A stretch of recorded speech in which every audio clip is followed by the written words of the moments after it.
ಅಪೇಕ್ಷಾ ಭೂಮಿಕಾ ತಂಗಿ. ನಿಮ್ಮಿಬ್ರು ಸೊಸೆಯಂದ್ರು ತುಂಬಾ ಸಿಂಪಲ್ ಆಗಿದ್ದಾರೆ. ನೀವಿಷ್ಟು ದೊಡ್ಡ ಶ್ರೀಮಂತರಾದ್ರೂ ಅಣ್ಣಕ್ಕೆ ಇಂಪಾರ್ಟೆನ್ಸ್ ಕೊಡಲ್ಲ ಅಂತ ಅನ್ಸುತ್ತೆ. ನಿಮ್ಮ ಮದುವೆ ಸಮಯದಲ್ಲಿ ಗೌತಮ್ ದಿವಾನ್ ಒಬ್ಬ ಮಿಡಲ್ ಕ್ಲಾಸ್ ಹುಡುಗಿನ ಮದುವೆ ಆಗ್ತಿದ್ದಾರೆ ಅಂತ ಎಲ್ಲ ಕಡೆ ಸುದ್ದಿ ಆಗಿತ್ತು. ನೀವೇನಾದರೂ ಹಣಕ್ಕೆ ವ್ಯಾಲ್ಯೂ ಕೊಡೋರಾಗಿದ್ರೆ ಹಾಗೆ ಆಗ್ತಾನೆ ಇರಲಿಲ್ಲ. ಈ ವಿಷಯ ಮಾತ್ರ ನನಗೆ ತುಂಬ ಲೈಕ್ ಆಯಿತು. ಮತ್ತೊಂದು ವಿಷಯ, ನಿಮ್ಮ ಎರಡನೇ ಮಗನ ಮದುವೆ ಸಮಯದಲ್ಲಿ ತುಂಬ ಕನ್ಫ್ಯೂಷನ್ ಕ್ರಿಯೇಟ್ ಆಗಿತ್ತು. ಬೇರೆ ಯಾರಾದರೂ ಆಗಿದ್ರೆ ಅದನ್ನ ಕವರಪ್ ಮಾಡೋಕ್ಕೆ ನೋಡ್ತಿದ್ರು, ಆದರೆ ನೀವು ಹಾಗೆ ಮಾಡಲಿಲ್ಲ. ಆಗ ನಿಮ್ಮ ಸ್ಟೇಟಸ್ನ ಪಕ್ಕಕ್ಕಿಟ್ಟು ಆ ಹುಡುಗಿನ ನಿಮ್ಮ ಮನೆ ಸೊಸೆ ಮಾಡ್ಕೊಂಡ್ರಿ. ಭಾವನೆಗಳಿಗೆ ಬೆಲೆ ಕೊಡೋ ಇಂಥ ಮನೆಗೆ ನನ್ನ ಮಗಳು ಸೊಸೆ ಆಗ್ತಿದ್ದಾಳೆ ಅಂದ್ರೆ ನಮ್ಗೆ ತುಂಬಾ ಖುಷಿ ಆಗ್ತಾ ಇದೆ. ನಿಮ್ಮ ಸಂಬಂಧ ಬೆಳೆಸ್ತಾ ಇರೋದಕ್ಕೆ ನಮಗೂ ಬಹಳ ಖುಷಿ ಇದೆ. ಅಣ್ಣ, ಎಲ್ಲರೂ ಅಲ್ಲಿ ಕೂತಿದ್ದಾರೆ, ನೀನ್ ಯಾಕೆ ನನ್ನ ಇಲ್ಲಿ ಕರ್ಕೊಂಡ್ ಬಂದೆ? ಸಿಸ್ಟರ್, ನಾನು ನಾನಾ ಕರ್ಮಗಳನ್ನೆಲ್ಲ ನೋಡ್ಬಿಟ್ಟಿದ್ದೀನಿ.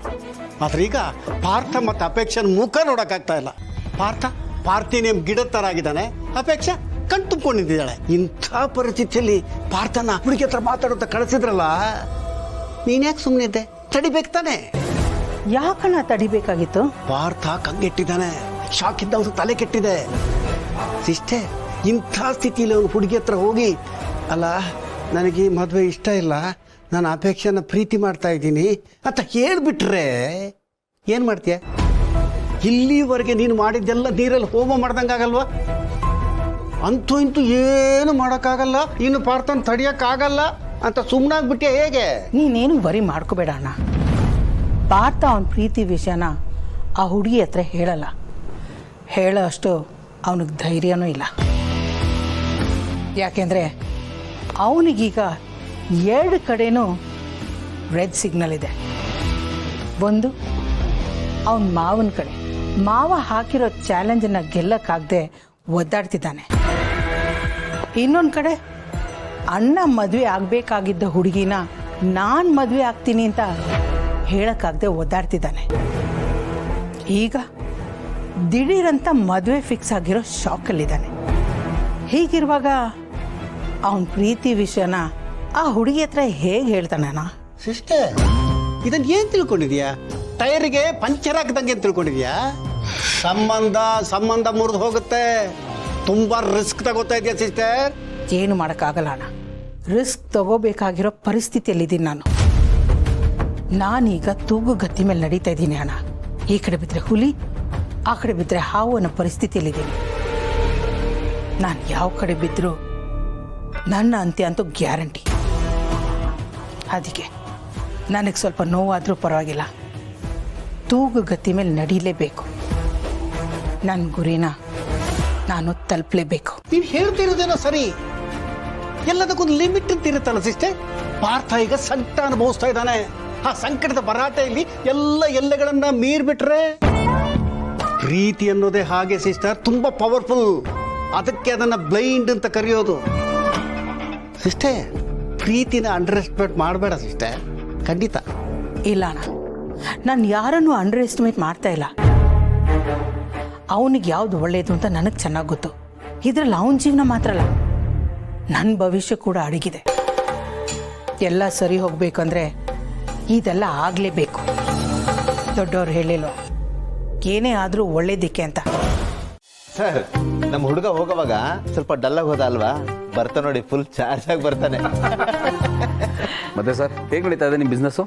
ಎಕ್ಸಲೆಂಟ್. ನಮ್ಮದು ಗೋಲ್ಡ್ ಬಿಸ್ನೆಸ್ ಅಲ್ವಾ? Gold is always gold. ಬಂಗಾರದ ಬೆಲೆ, ಬಂಗಾರದ ಮಹತ್ವ ನಿಮಗೂ ಗೊತ್ತಲ್ವಾ? ಕರೆಕ್ಟಾಗಿ ಹೇಳಿದ್ರಿ. ಬಂಗಾರ ಯಾವತ್ತಿದ್ರೂ ಬಂಗಾರನೇ. ಬಟ್ ಬೇರೆ ಎಲ್ಲ ಸೆಕ್ಟರ್ಸಲ್ಲೂ ಆಗ್ತದೆ ಸರ್ ಕೆಲಸ.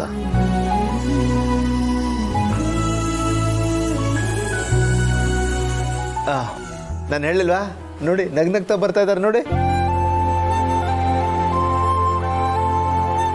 ಬಾಮ್ಮ, ಕೂತ್ಕೋ.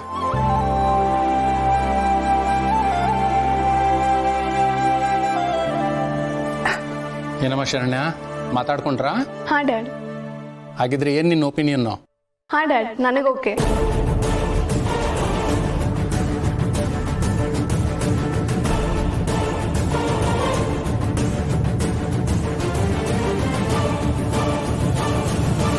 ಅಲ್ಲಿಗೆ ನಮ್ಮ ಹುಡುಗ ಪಾಸ್ ಆದಂಗೆ ಆಯ್ತು.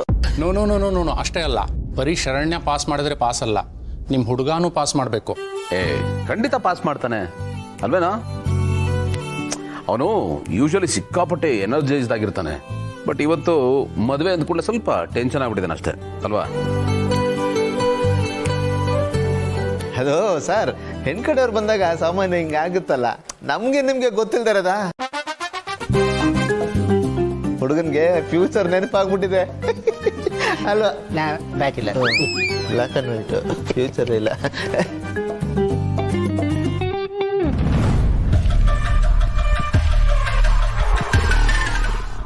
ಪಾಪ ಕಣ್ಣೀರು ಸುರಿಸ್ತಾರೆ.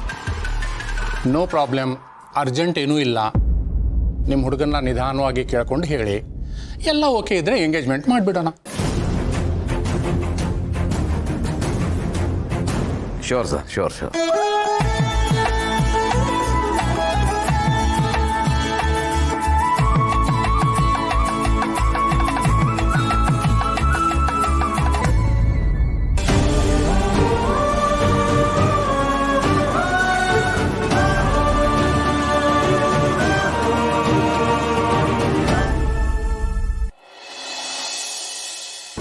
ಹಾಗಿದ್ರೆ ಏನು ನಿನ್ನ ಒಪಿನಿಯನ್ನು? ಹಾ ಡ್ಯಾಡ್, ನನಗೆ ಓಕೆ. ಅರ್ಜೆಂಟ್ ಏನೂ ಇಲ್ಲ, ಎಲ್ಲ ಓಕೆ ಇದ್ರೆ ಎಂಗೇಜ್ಮೆಂಟ್ ಮಾಡಿಬಿಡೋಣ. Sure sir, sure sure.